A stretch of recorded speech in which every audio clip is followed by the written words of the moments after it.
जय श्री कृष्ण दर्शकों।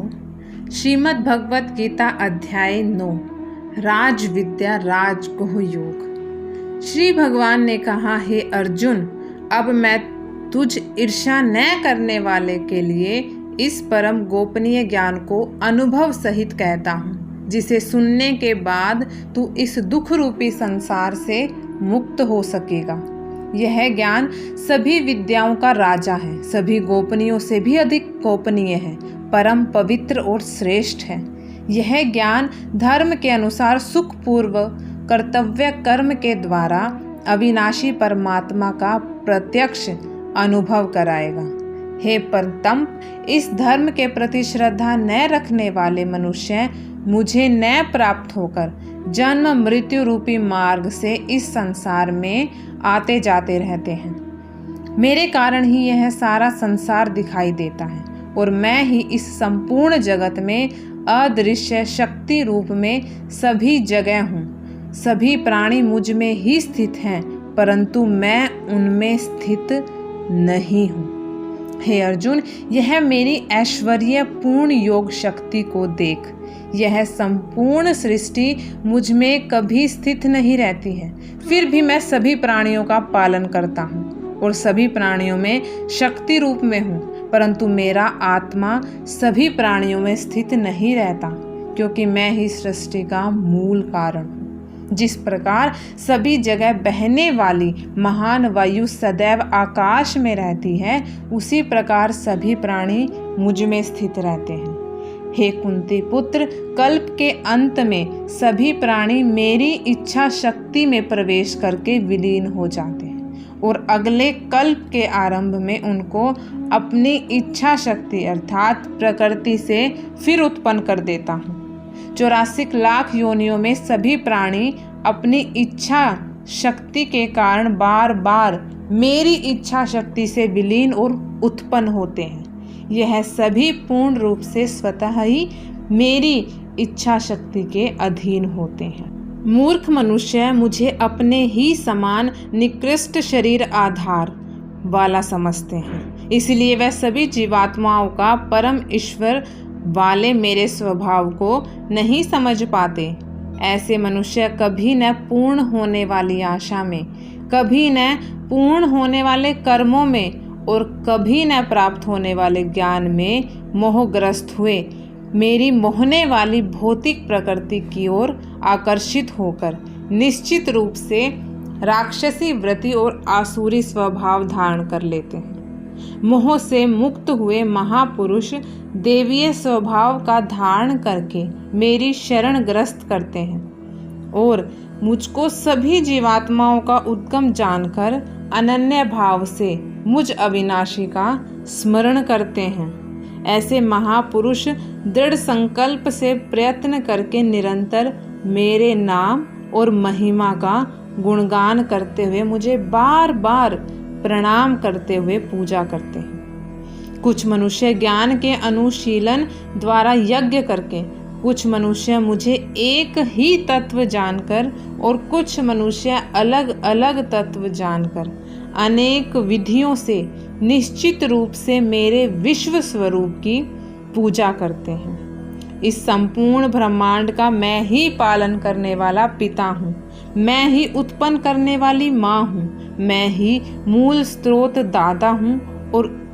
मैं ही इसे धारण करने वाला हूँ। मैं ही पवित्र करने वाला ओंकार शब्द से जानने योग्य हूँ। मैं ही ऋग्वेद, सामवेद और यजुर्वेद हूँ। मैं ही सभी प्राप्त होने वाला परम लक्ष्य हूँ। मैं ही सभी का भरण पोषण करने वाला हूँ। मैं ही सभी का स्वामी हूँ। मैं ही सभी के अच्छे बुरे कर्मों को देखता हूँ। मैं ही परम धाम हूँ। मैं ही सभी से प्रेम करने वाला घनिष्ठ मित्र हूँ और मैं ही सृष्टि को उत्पन्न करने वाला हूँ। मैं ही सृष्टि का संहार करने वाला हूँ।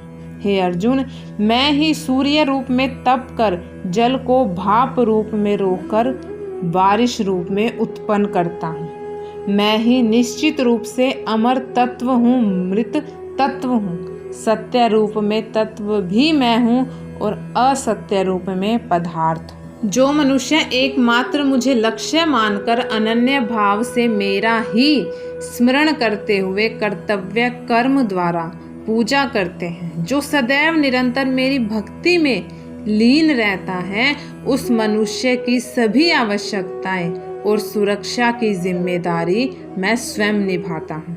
हे कुंती पुत्र, जो भी मनुष्य श्रद्धा पूर्वक भक्ति भाव से अन्य देवी देवताओं को पूजा करते हैं, वह भी निश्चित रूप से मेरी ही पूजा करते हैं, किंतु उनका वह पूजा करना अज्ञानतापूर्ण मेरी प्राप्ति की विधि से अलग त्रुटिपूर्ण होता है। जो मनुष्य देवताओं की पूजा करते हैं वह देवताओं को प्राप्त होते हैं, जो अपने पूर्वजों की पूजा करते हैं वो पूर्वजों को प्राप्त होते हैं, जो जीवित मनुष्य की पूजा करते हैं वह उन भूतों के कुल को प्राप्त होते हैं, परंतु जो मनुष्य मेरी पूजा करता है वो मुझको ही प्राप्त होते हैं।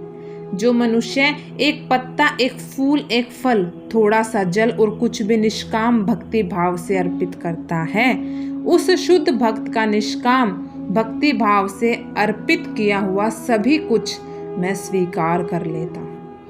हे कुंती पुत्र, जो भी तू कर्म करता है, जो भी खाता है, हवन करता है, दान करता है, तपस्या करता है, वो सब मुझको समर्पित कर दे। इस प्रकार तू समस्त अच्छे बुरे कर्मों के फल के बंधन से मुक्त हो जाएगा और मन से सभी सांसारिक कर्मों को त्याग कर मन को परमात्मा में स्थिर करके विशेष रूप से मुक्त होकर मुझे ही प्राप्त होगा। हे अर्जुन, शीघ्र ही मन से शुद्ध होकर धर्म का आचरण करता हुआ चिरस्थायी परम शांति को प्राप्त होता है। इसलिए तू निश्चित होकर घोषित कर दे कि मेरा भक्त कभी नष्ट नहीं होता। हे प्रथापुत्र, स्त्री, वैश्य, शूद्र, अन्य किसी भी निम्न योनि में उत्पन्न होने वाले मनुष्य हों, वह भी मेरी शरण ग्रहण करके मेरे परम धाम को जाते हैं। तो फिर पुण्यात्मा ब्राह्मणों, भक्तों और राज ऋषि क्षत्रियों को तो क्या कहना। इसलिए तू क्षण में नष्ट होने वाले दुख से भरे हुए इस जीवन में निरंतर रहकर मेरा स्मरण कर। हे अर्जुन, तू मुझ में ही मन को स्थिर कर, मेरा ही भक्त बन मेरी पूजा कर, मुझे प्रणाम कर। इस प्रकार अपने मन को मुझ परमात्मा में पूर्ण रूप से स्थिर करके मेरी शरण होकर तू निश्चित रूप से यकीनन मुझे ही प्राप्त होगा, मेरे ही परम धाम को प्राप्त होगा। इस प्रकार उपनिषद, ब्रह्म विद्या तथा योग शास्त्र रूपी श्रीमद् भगवत गीता के श्री कृष्ण अर्जुन संवाद में राज विद्या योग नामक 9वां अध्याय संपूर्ण हुआ। देखो, आशा है आपको वीडियो पसंद आया हो। इसी के साथ जय श्री कृष्ण। अगर चैनल पर नए हैं तो लाइक, शेयर व सब्सक्राइब ज़रूर करें। आप सभी का कोटि कोटि धन्यवाद।